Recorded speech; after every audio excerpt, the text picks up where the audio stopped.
DJ Dozer, the beat architect.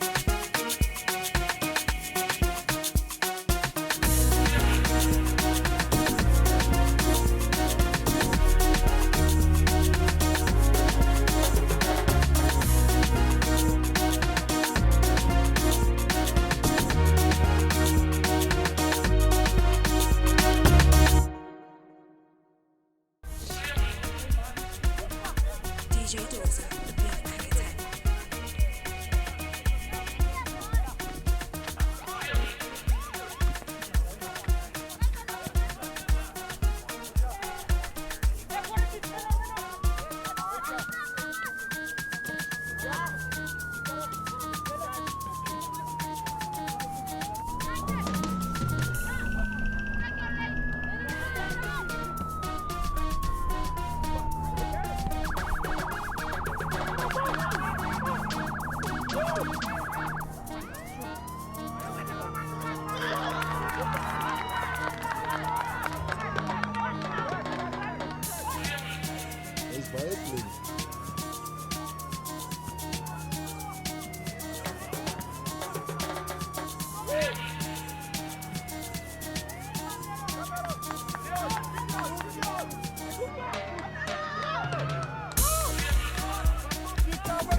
We didn't start well because we undermining the team we were playing against.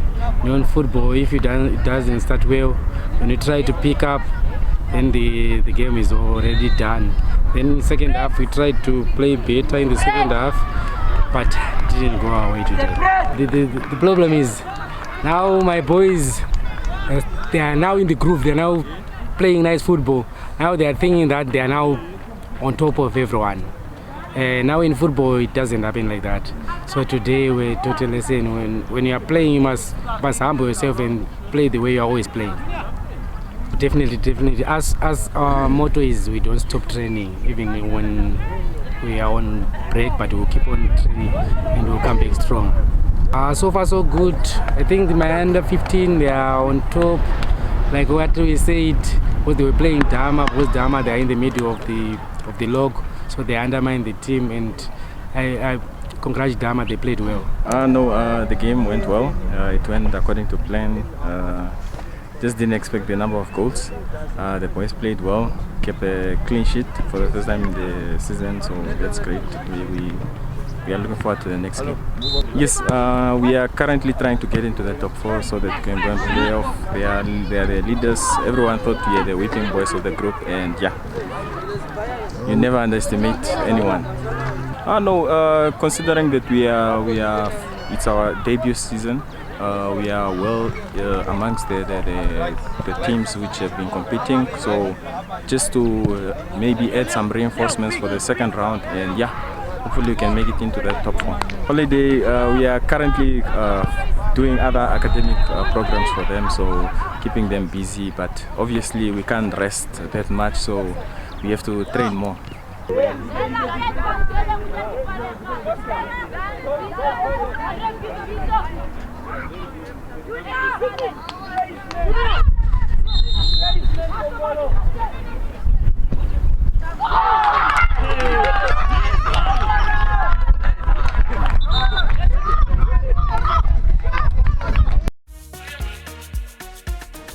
DJ Dozer, the beat architect.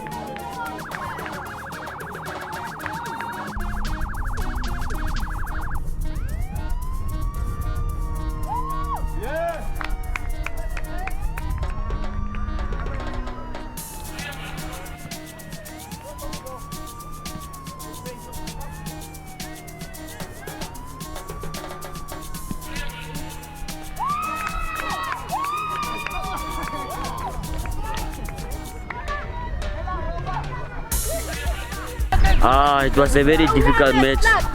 The opponents are very strong, man. Some of our defenders were not even there.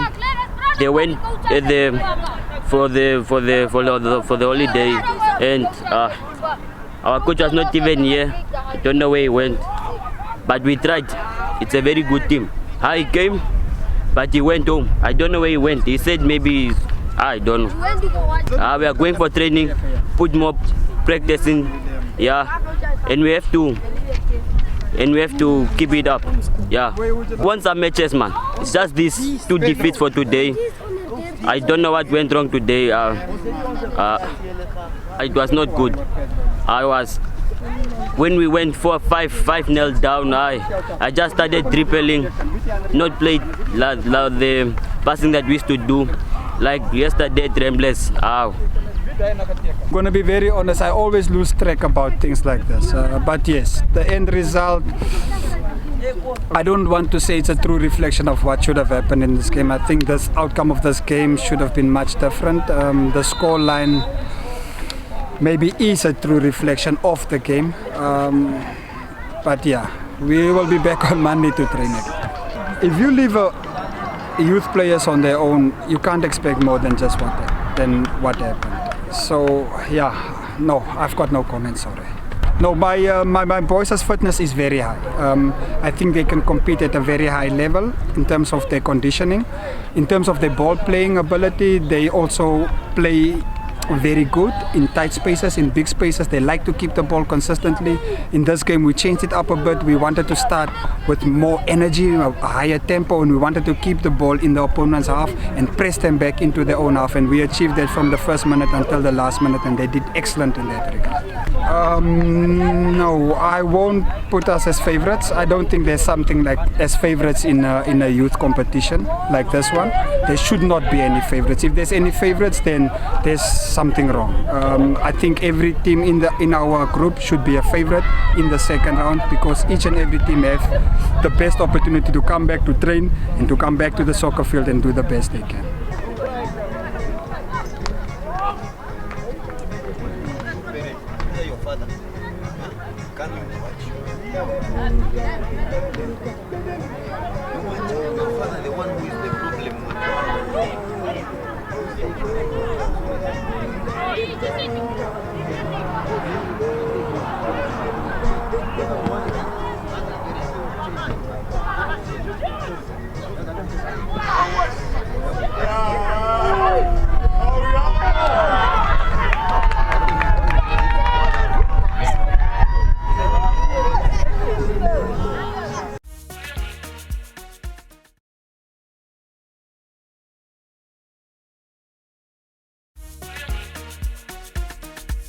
DJ Dozer, the beat architect.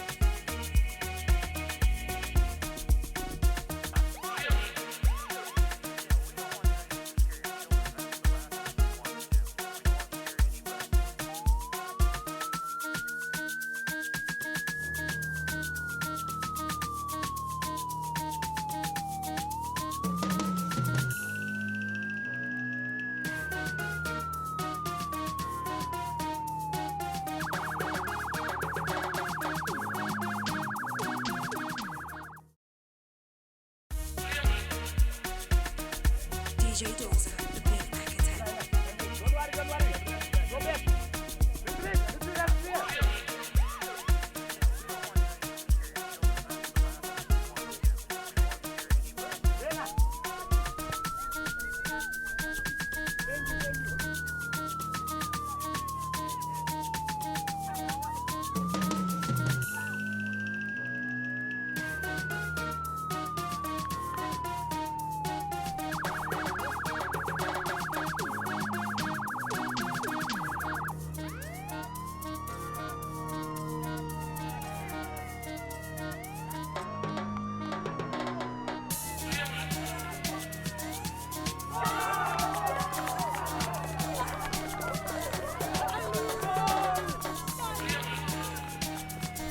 My boys went for the holiday, and I have to borrow from under 13 for the guys to help me.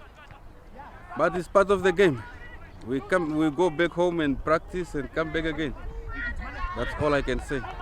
My team is really struggling for the moment because, as we don't select good players. We just teach them how to play, and from there we use them in the pitch. That's the problem also for our team. But it's a development. For me, it's a development. They have to take the punch. A lot of training, ball control, and just to teach the boys to know how to play football, and we can improve. Yeah, the boys played very well. First half, they were panicking a bit. Yeah, but we got back in the game. We tried our best. We pushed the boys. They did what they did. They scored goals, but somehow here and here they wasted some balls. So we are trying to work on that, on our speeds and communication at the back line. We are lacking a bit there, but otherwise the boys did well. Well, it's just we play simple soccer. 1-2, we score goals, we win, we become victorious. Yeah, we always encourage boys, our players, don't be don't underestimate your opponent team. Just play your football and don't panic. Play your football.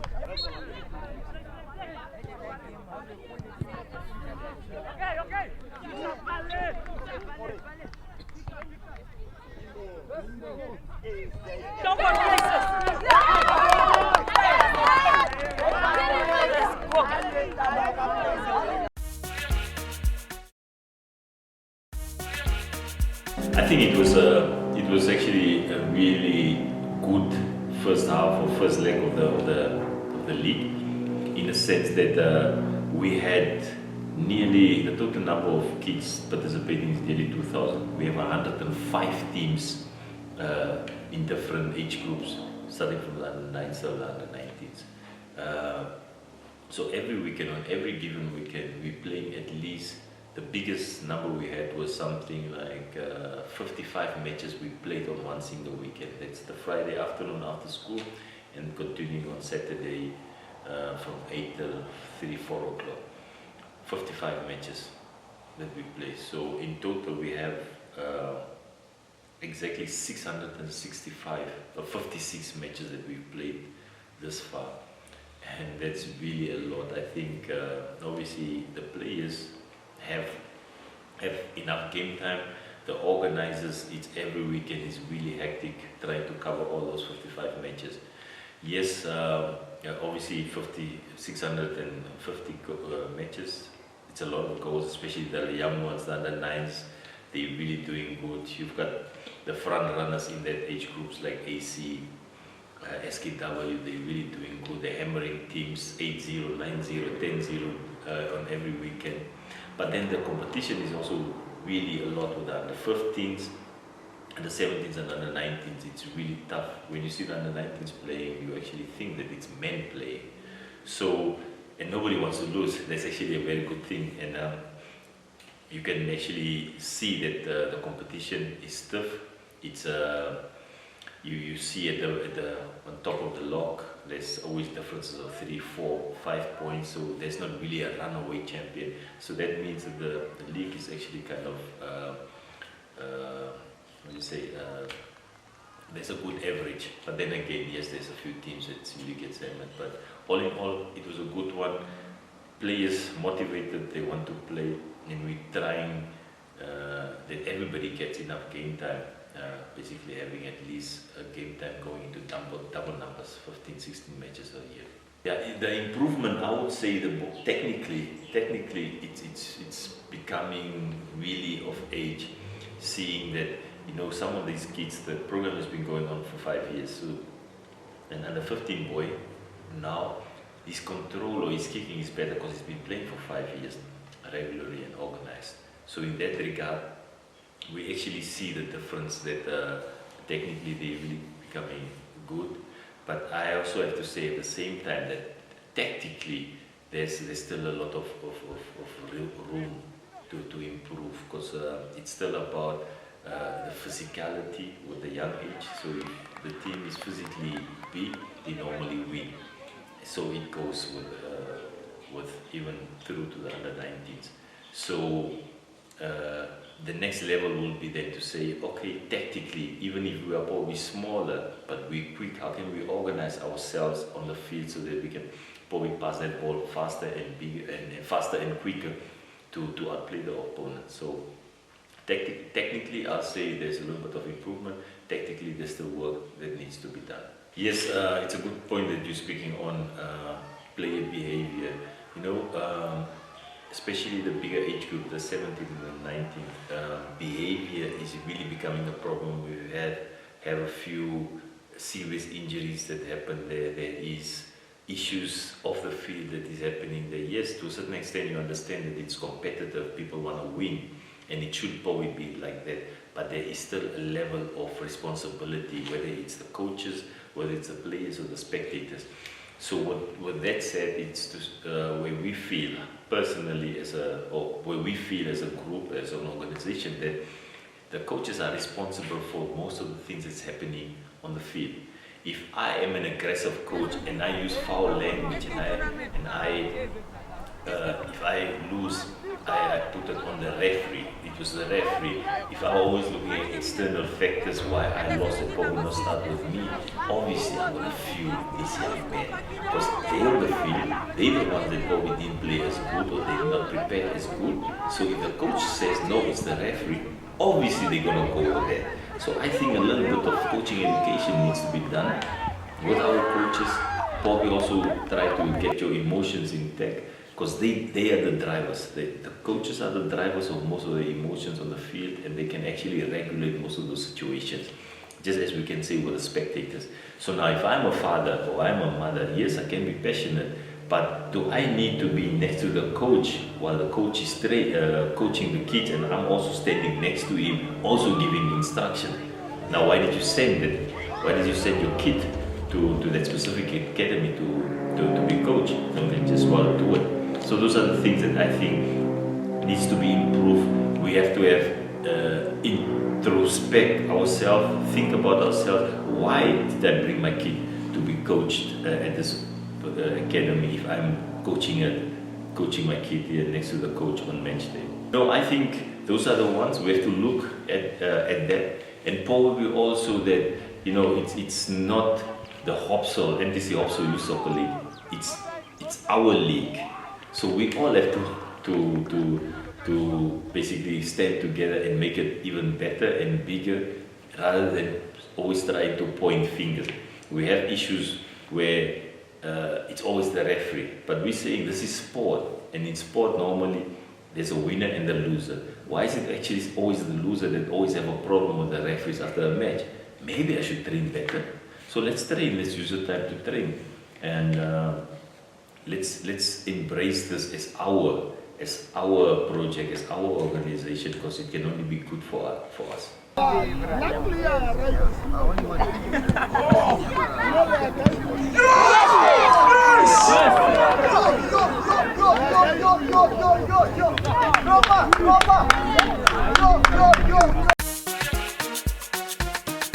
DJ Dozer, the beat architect.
say a big land of what you have now.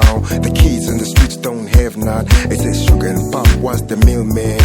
In Salafera was the struggle, man. 20 plus years I'm still hustling, man. The hunger is there to succeed, brah. But you left through the hard times. Only the strong do get up, brah. Tough times never last, but people do. Tough times never last. Tough times never last, but people do. Tough times never last. Gun guns, ready to mela, cause God is good and it's all the time. Gun guns, gun guns, ready to mela, cause God is good and it's all the time. Gun guns,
Alles alright? Alles alright. Oké, maar net ietsje maar gebrand. Dat is zeker. Maar meer maar een beetje geniet. Hey, dat is goed. Alright. Alright. Welkom, dames. Thank you very much for your kind. It has made a big difference. It has made a difference. Your gift, what you have come to give us today has made a big difference. So thank you very much. Thank you. It's our pleasure. Cool.